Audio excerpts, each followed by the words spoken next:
we feel really good about our case and how the arguments went this morning, and that we're going to get a positive outcome that will affirm the initiative as meeting the test of the single subject.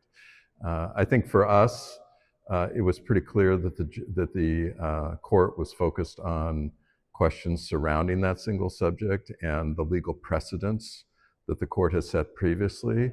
And also, I think, as important or even more important, the consequences of ruling Initiative 2066 as unconstitutional and not meeting the single subject have large ramifications for the legislature, because the legislative bills have to meet that same test.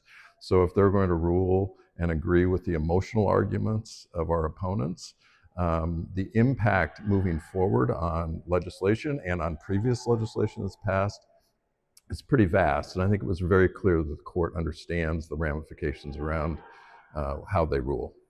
And it seemed like Mr. Lawrence was suggesting that because 2066 will have impacts on other building codes and whatever, that is lawful.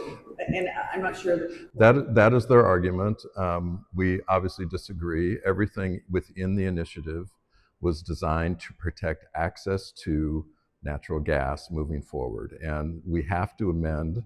We had to go into different statutes to amend to make sure that governments, state government law or local governments, can't get around the initiative and limit availability of natural gas moving forward, which is why it had to be comprehensive. But all of it related back to the single subject. It was very clear in the ballot title that this was related to protecting energy choice by protecting access to natural gas. And I think the court clearly saw that, in their line of questioning seemed to indicate that. We'll find out, how they rule, but I do think what we view as very positive is the court recognizes that as the central issue, and it didn't seem like they're buying what are more emotional arguments from our opposition. I think, they even acknowledged at the front end that the initiative was about natural gas, and then they went into all of their arguments about, the impact ultimately that it might have on some of these other policies, which is what they're worried about. But those are not directly related to the central question of whether this is a single subject. And that's what the court has to decide, and I think our case is really strong.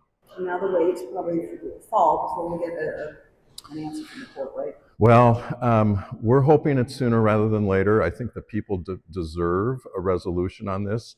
It's been 2 years now almost since we collected 540,000 signatures. The people voted on this in the fall of 2024, and they've been waiting and waiting now with uncertainty as to whether or not this law that they approved is actually going to take effect. So I hope the court will take that in mind and consideration as well, and rule more sooner than later. But there was, unfortunately, the court has great leeway in terms of the timing of their decisions. But I hope that they'll take that into account, and we'll get resolution on this before the summer.